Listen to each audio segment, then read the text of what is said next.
Hi, my name is Mark Schneider. I'm the director of the Institute of Education Sciences, and I want to welcome you all to the IES Reading Summit. We are all here together to address one of the biggest problems in American education today, and that is the growing number of students who are struggling to read and who sadly are falling even further and further behind. So consider this. 1 out of 3 fourth graders are scoring below NAEP Basic, and 1 out of 4 eighth graders are scoring below NAEP Basic in reading. We also know that these same students are losing more ground because of the COVID-19 pandemic. As educators and researchers, we know that this will have a long-term impact on students, on their families, and ultimately the economy. Today and tomorrow, we will be examining the problem and offering solutions based on data, research, and the experiences of educators. IES has partnered with the Council of Great City Schools to bring together classroom educators, researchers, state and local education chiefs, and reading experts. It will take all of us working together to reverse this decline and deliver on our promise to America's children. But we must rise to this challenge. And I thank you all for showing your commitment to the struggle by attending this reading summit. Your mistress of ceremonies for the next 2 days will be Gina Broxman, a statistician with NCS. Gina will help you navigate the conference and help you transition from one event to the next. But now I am pleased to welcome our next guest, American author and historian Tara Westover. Raised in Idaho by a father who opposed public education, Westover never attended formal schooling. She was 17 the first time she set foot in a classroom. But after that, she pursued learning with a vengeance, graduating magna cum laude from Brigham Young University and subsequently winning a Gates Cambridge Scholarship. In 2014, she earned a PhD in history from Trinity College, Cambridge, and she is currently a senior research fellow at the Shorenstein Center at Harvard. Perhaps even more impressive, her memoir, Educated, debuted as #1 on the New York Times bestseller list and was recognized as a finalist for a number of national awards, including the LA Times Book Prize, PEN America's Gene Stein Book Award, and 2 awards from the National Book Critics Circle. Pretty nice. Please welcome Tara Westover. Hi. My name's Tara Westover, and I'm the author of the memoir, Educated. I've been asked to say a few words on the importance of reading, and to do that, I'd like to tell you a story. When I was 7 years old, my grandmother did something pretty unusual. She sat me down at her kitchen table, and she asked if I would mind very much if she kidnapped me.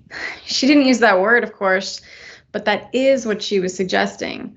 Her plan was that I would meet her at her house at 5 o'clock in the morning and that we would run off to Arizona together without telling my parents, of course.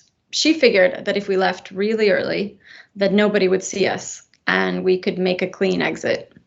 She wasn't fighting with my parents. Nobody had stopped speaking to anybody. So I guess there's this question. Why did my grandmother want to kidnap me? The reason was that she wanted me to go to school. My dad had some pretty radical beliefs. He thought doctors and hospitals were part of a vast conspiracy by the Illuminati, or what he called the New World Order, which is why me and my siblings were born at home, and we were never taken to see a doctor or a nurse. He believed public education was also part of this conspiracy, which is why I was never put in school. I didn't even have a birth certificate till I was 9 years old. No birth records, no medical records, no school records. Until I got that birth certificate. According to the state of Idaho and the federal government, I simply didn't exist. Now, my grandmother was not what you'd call a modern woman. She was, well, you'd probably call her traditional. She believed that a woman's place was pretty much in the home. And yet there she was, despite all of her traditional beliefs, trying to kidnap her granddaughter so she could put me in school. She knew education was important, not because of money or a career.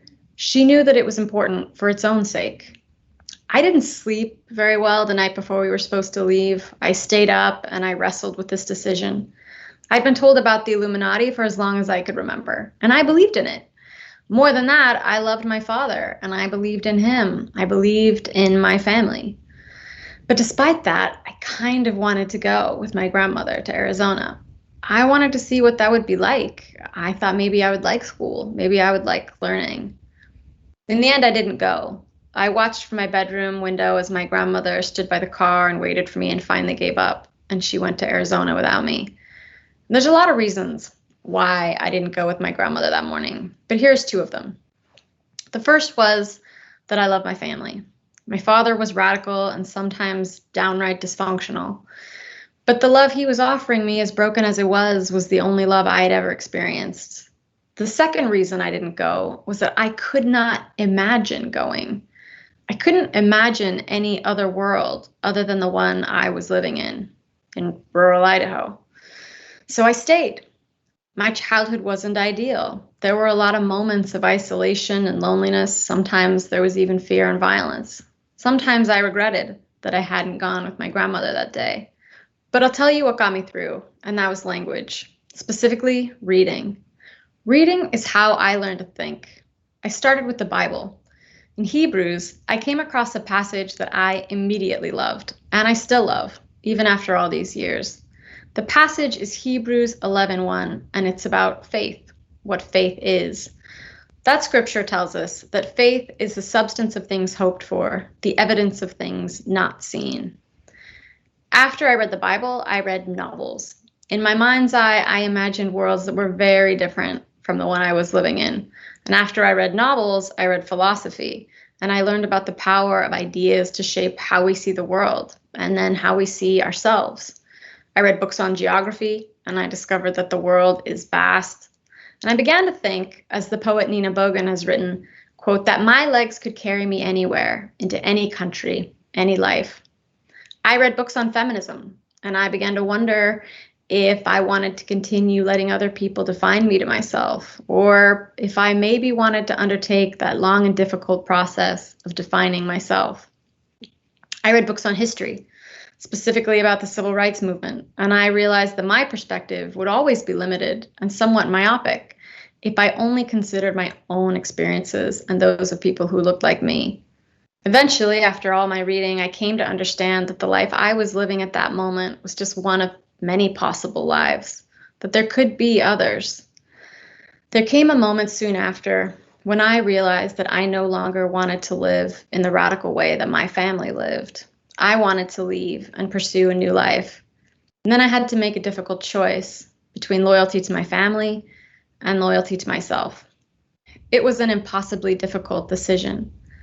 If I chose myself, I was going to have to let go of the life I had, the life in front of me, the life that I could see, in order to move forward toward a life that I had never had and could not see, but that I could almost imagine.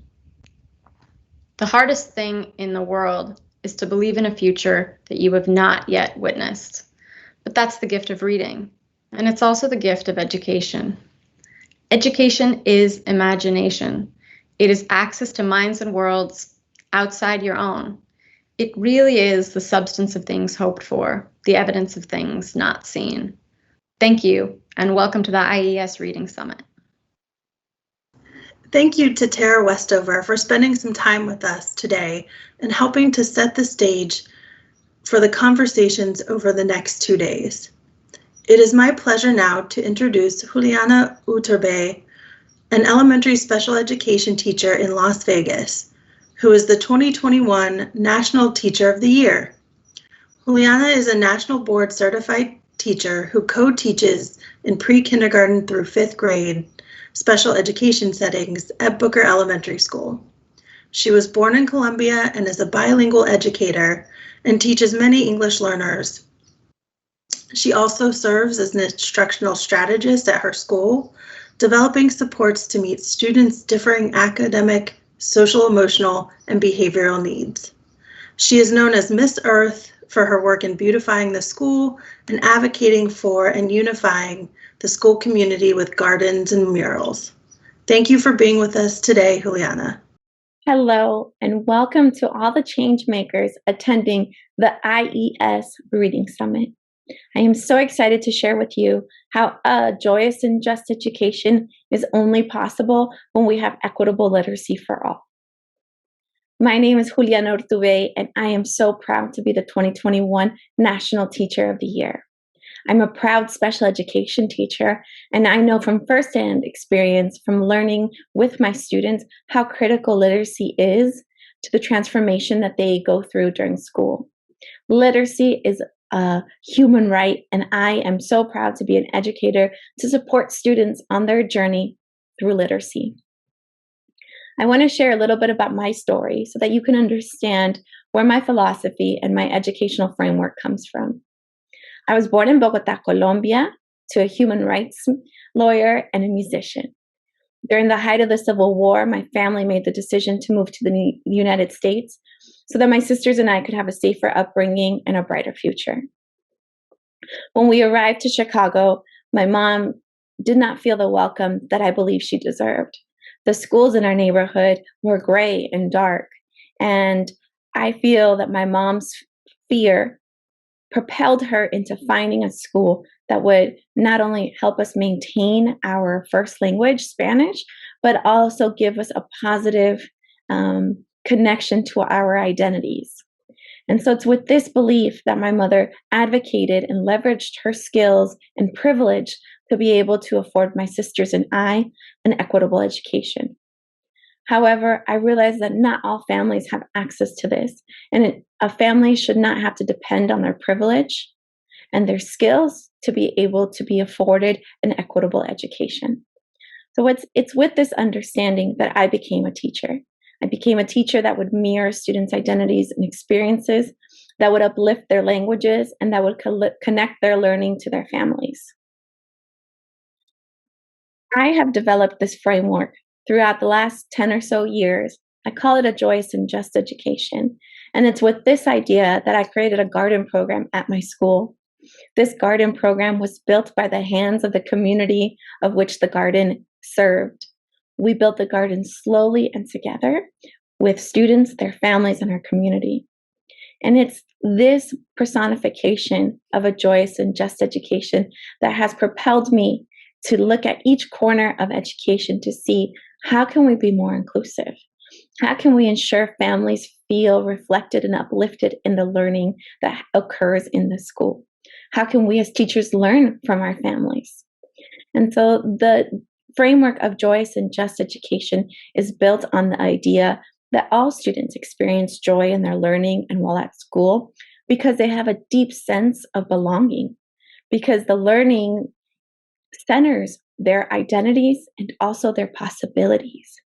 And just because collectively we are harnessing our power to address, identify, and recreate systems that disproportionately impact students of color, students with low economic resources, students who are linguistically gifted or emerging English learners, students who have special educational need and thinking and learning differences. And we are working to make sure that they have access to the education that they deserve. So what does a joyous and just education mean for literacy? Well, for literacy, it means that we understand literacy as a key and elemental human right.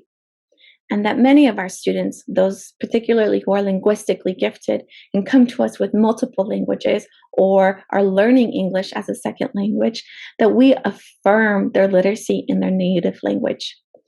It means that students feel joy as they learn to read, and that teachers are prepared to teach all the students in their classes using differentiation tools to be able to ensure that all students feel success in their learning. And just because we are understanding at a bigger macro level, what are some of the key elements that need modification or more support in terms of preparing all teachers to teach all learners? I believe as a teacher that we need to center student strengths. I often worked with students who were 2, 3, 4 years behind their peers in terms of their academic levels. It was by identifying their strengths, not just in literacy, but their interpersonal skills, their social and emotional skills, that I was able to identify very genuine strengths within them as learners. I helped them develop growth mindsets, meaning that they knew that their brain was malleable and that the way we learn is through mistakes and knowing that learning is a process. And also by meeting them exactly where they were. Meeting students exactly where they are means uplifting and valuing. So if I was working with a student in 4th grade that was reading at a pre-prim or kindergarten level, I would identify the skills that student had solid and building on those skills. It did not matter how far behind they were because I printed a roadmap that would help them have attainable goals and feel successful along the way. So if we were learning vowels, then we were learning vowels and we were going to do it in an age-appropriate way, in a pace that was right for the student, and in a way that celebrated all of their growth. I was so privileged to have my students' trust. They trusted me to guide them through this process of learning to read because they knew that I was going to celebrate them just for who they were. The days of feeling shame and learning to read were long gone if they were in my classroom. I also made a commitment to listen to student and family voice, not just in my selection of books, in my selection of texts, but in my selection of strategies. I chose strategies that embodied collective thinking. I chose strategies that used metacognition and multisensory methodologies so that my students could feel all parts of their brain engaged in their learning. I chose books and texts that spoke to them, that spoke to their stories, their experiences, and that also would help build bridges to experiences that were different than theirs. Through reading, my students discovered that there was a purpose to learning and reading. They understood the sacrifice and the commitment, the long hours it took to learn to read were for a meaningful reason. They knew that through reading, they would be able to connect more deeply to themselves, to connect more deeply to others. They could read stories and text and information that spoke to them in their personal lives, but also that helped them understand people that were different than them and helped them connect to people across the world, different ages, and different abilities. In our reading journey, we also learned to connect further to our community. We saw reading as a way to serve, support, and interconnect with our community. We saw it as a way to learn more about our community, but also learn more about the world. I feel that these are very important skills that can be taught simultaneously while we teach explicit reading skills. Another key thing that I learned was how important it is to give teachers the precise professional learning that they need as they go through their career. I was so lucky in my college education to have classes where I learned how to explicitly teach all students to learn how to read. It was because of this class that in my first few years of teaching, I felt successful. I think this is critical, particularly when we're looking at retention of teachers within their first few years.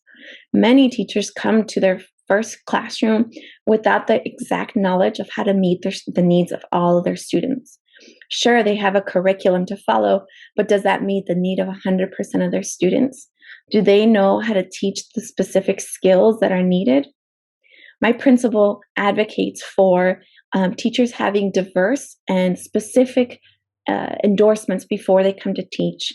For example, if you're going to be a primary elementary teacher, you should know the primary phonics and reading skills that are necessary to develop key literacy skills.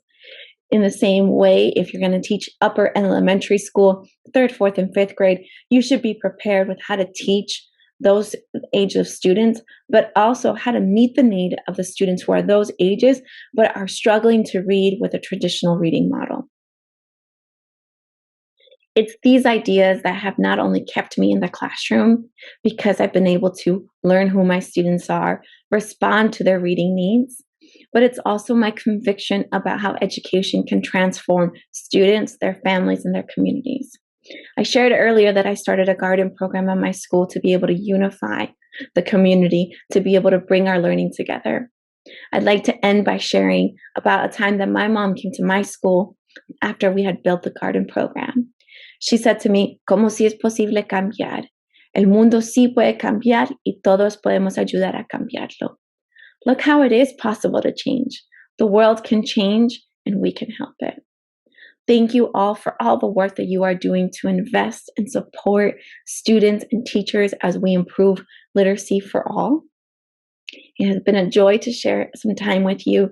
I hope you all have a great time during your conference. Please feel free to reach out. Thank you so much.